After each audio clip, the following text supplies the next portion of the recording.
Hello,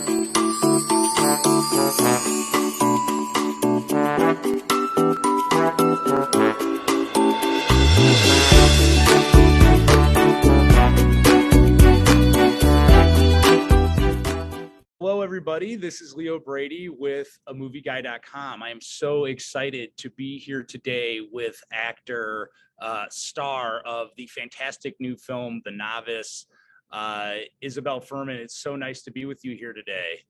Thank you so much. Thank you for having me. Oh, this is great. I mean, geez, I'm such a big fan of your work, and I kind of go back and take a look at where you've started. I noticed your mother's a journalist and your father has sort of worked in politics, but like, did they try to steer you away from acting, or was that something that was a passion thing for you from the get-go and they just couldn't stop that from happening? I wouldn't say that they ever tried to steer me away. It just was definitely not something on their radar or something that they wanted me to pursue, I would say. Like when I look back on it, I remember someone being like, "Oh, Isabelle needs headshots," because like things had kind of clicked into place weirdly. Like I started singing and then ended up doing musical theater camp, and then the woman who ran the camp told my mom that like my sister and I should audition for Cartoon Fridays, and my mom was like, "No," and then she realized that she could take us to work with her and then leave us there for the day and be Yeah. upstairs. She was like, "Great." And we both ended up getting it. My sister hated it. I loved it. And then that woman actually sent me to an agent in Atlanta, and I ended up getting signed. And so I remember the agent was like, "Oh, you need headshots." And my mom, it took us like 2 years to do any of that stuff because it was just not something that she was like concerned with. And also I think the mentality of it was like, this is my 5-year-old, 6-year-old. Like, why does she need an agent? Like, why does she need to be doing this? Makes no sense. And it was just something I enjoyed. So I always felt like support from them, but I don't think they realized that it was like a real possibility that this could be what I wanted to do for the rest of my life until I filmed Orphan. And I think that was, being on a set every day, working with Vera Farmiga and Peter Sarsgaard, and then them being like, for me, them being adults and doing this, I was like, wow, I could do this like for the rest of my life. That's so cool. Like, I just thought I was playing pretend. And like, Yeah. then I think that was when they kind of, especially when all the posters all over Los Angeles came up and like kids were coming to school with like Esther cups from the Laker game. I remember my mom was like, "Oh my gosh, what have we done? Like this is like a real thing now." Yeah. Yeah. Well, I mean, and it starts with Orphan. I mean, you can't, I think that movie obviously is connected to you for the rest of your life. It cemented you as a force of acting. As you've gotten older and you've been able to look back at that performance, is that approach where you just started right away and your first movie is really a major hit for you? I mean, it kind of makes you a known face. Would you have wanted to do it differently, or is that something you look back at fondly now?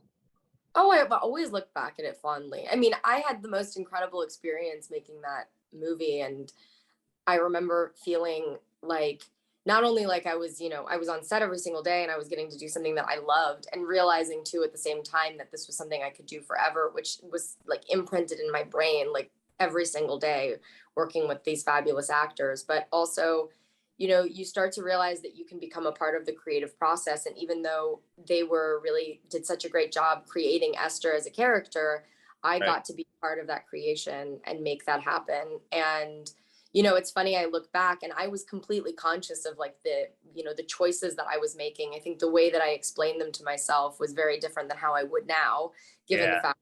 And so like my vocabulary of like, I didn't understand what seduction was on a level, but I understood what it meant to be rejected and what it meant to feel like someone didn't love you. So, Right. I think that I look back and I'm really proud of what I was able to do. I mean, obviously as an adult, I feel like I would have a very different take on it, and being able to revisit the role this last year felt like was revisiting a chapter that had kind of, this project that had made me fall in love with this craft and this business and this world. And now I was able to revisit it as an adult and bring something new to it.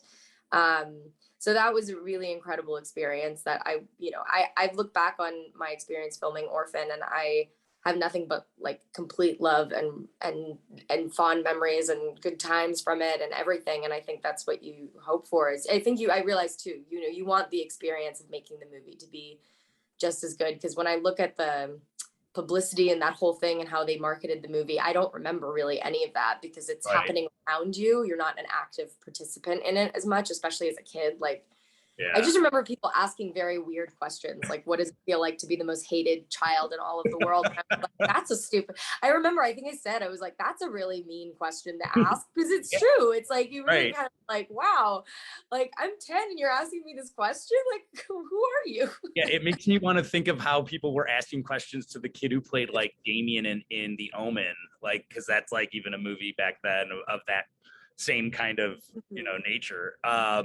Well, and you go from Orphan to the Hunger Games, and sort of that transition from, even though Orphan was still a pretty like big scale for a horror film in a Yeah. way. But the Hunger Games is massive on a massive scale. Was that jump a little bit scary for you, going from one extreme to the other? Oh, I was obsessed with the book, so I was just, I couldn't even believe it. I remember when I got called that they cast me, I was just like in absolute tears, and then I wasn't allowed to tell anyone for weeks, which was the worst part about it. I mean, like, there's nothing worse than having the most, like, the coolest news, because I was in 8th grade too. Like, Right. oh, I'm gonna be in the Hunger Games movie, and you can't tell anyone. Right.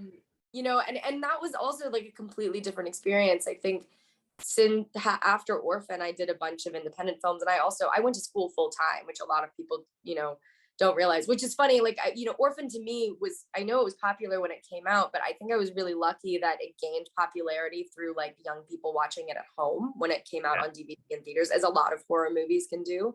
Yeah.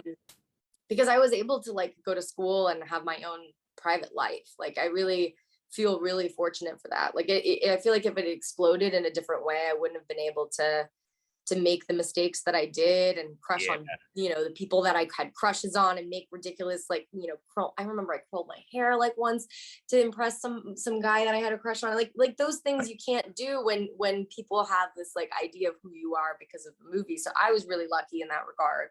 Yeah. And doing Hunger Games really felt like summer camp. I mean, I got to go on a massive movie set again, but I wasn't working every single day like I was on Orphan. I really got to enjoy myself and like really see how this process is, how these kinds of big movies are made. And it is completely different, like, than when you're trying to tell a very specific story. And Jen was like obviously a huge part of that because she was there every single day. But I just come in and like do my part in telling the story, and I really enjoyed it. Yeah. Well, and you talked about like independent films. I want to jump into The Novice because that's the movie that we're here to talk about. And I'm such a massive fan of your performance here. I just want to congratulate you. I think your work is just like really inspired. So the script, when you get it from Lauren Hadaway, I mean, I wanted to know, like, how do you start prepping for a role like that? I mean, it's a very intense character to obviously play. Did you know much about like even the sport of rowing and the work of what it took to sort of be a successful rower, I guess, in that way? I knew nothing about rowing other than like The Social Network, the scene that's in the movie. And I knew about rowing as a sport. I mean, obviously it's in the Olympics every year, but I never in a million years thought that I would ever be like partaking in that. So, interestingly enough, when I read the script, much like the audience is sort of faced with the same lust and attraction to rowing that Alex is, I really kind of became fascinated and intrigued by the sport, and through the story, finished it and was just like, wow, like, gosh, what a challenge, like what an incredible challenge, what a challenging role, what a challenging like physical transformation was in an actor. That's like something you search for, and those roles don't come along very often. And I read Lauren's lookbook, and she had written about her own kind of college experience rowing and how this had kind of inspired this movie. And we sat down and met together, and she was like, look, there's no double, you'd be rowing the entire movie because I want this to capture what it feels like, because rowing is a very beautiful sport, but when you're doing it, you feel like you're dying. And I was like, oh wow, that's amazing, I would love to do that. And so from the get-go, my preparation for Alex, really, because she doesn't speak so much in the movie, was kind of developing this sort of internal monologue. And that actually came from waking up every single morning at 4:30 and rowing for 6 hours, and doing weight training 4 times a week for an hour, and like erging in my room for an hour in the evening sometimes if I didn't feel like I pushed myself hard enough during the day, you know, Yeah. really kind of transforming physically into Alex, feeling the same things she was feeling, you know, my hands bleeding and cut up from the blisters that were like, you know, callousing over and ripping off, you know, trying to keep them from getting infected, like exercising every day, feeling so beyond physically exerted. And also at the same time, you know, poring over my script and kind of writing in those blank spaces, which there are so many, like, where is Alex at this point? Like, what exactly is she saying to herself? Because that is what I found to be the most interesting. You know, when Yeah. telling a story about grit, and drive, and ambition and obsession, you know, where you're not driven by an external force like in, you know, Whiplash, or even like in Black Swan, where you really are just with this character from beginning to end, and she's the hero and she's the villain. Yeah. You know, I had to find a way to take the audience by the hand and like her from the beginning, even though you don't know anything about her. And that to me as an actor was like the most challenging part. And it was really, really fun to work on with Laura, and all of the little things that we could add to Alex and give her a little bit of zest. And also at the same time, you know, really just falling in love with the sport of rowing and getting to that state of exhaustion where I literally felt like I was an open wound every single day on set. Yeah. Well, I have one more question to ask for you before I have to let you go. Sort of, I played college football, you know, growing up. So like for me, I like completely related to this movie, this story. So like, and one thing that I kind of like harped on after I got done playing college football was like how hard it was to remember to always have fun doing it. And I think like for you, you probably can relate. I wondered if you could relate to this in terms of like even acting, where you sort of, do you find yourself having to remind yourself to have that fun and not sort of like become this obsessed, driven person trying to be the best at the craft that you're passionate about? And if so, how do you do that? How do you find yourself to be able to find that fun and that love that you originally had?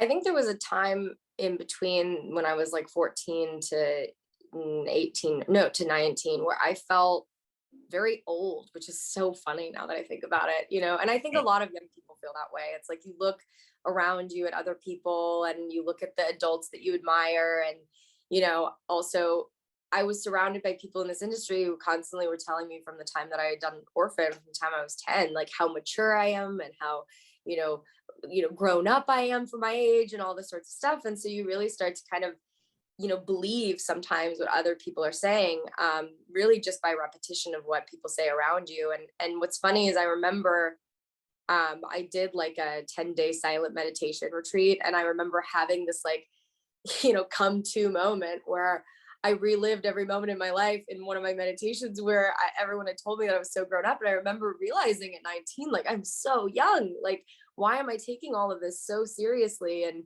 not Yeah. appreciating what's going on around me or what I have? And it's because when you, and I have always had this, you know, passion and this drive and this, you know, obsession with the work, honestly. Like, you know, it is amazing when like a movie like Novice comes out and we're having awards buzz and people are talking about us in a positive way, but like Yeah. the work itself is what I love, and the challenge. And I think that's why Lauren and I connected about this story, is because I will always go for the challenge than the easy road, because it's more interesting for me and I learn more from it. And Yeah. because it makes you feel alive when you're really feeling something.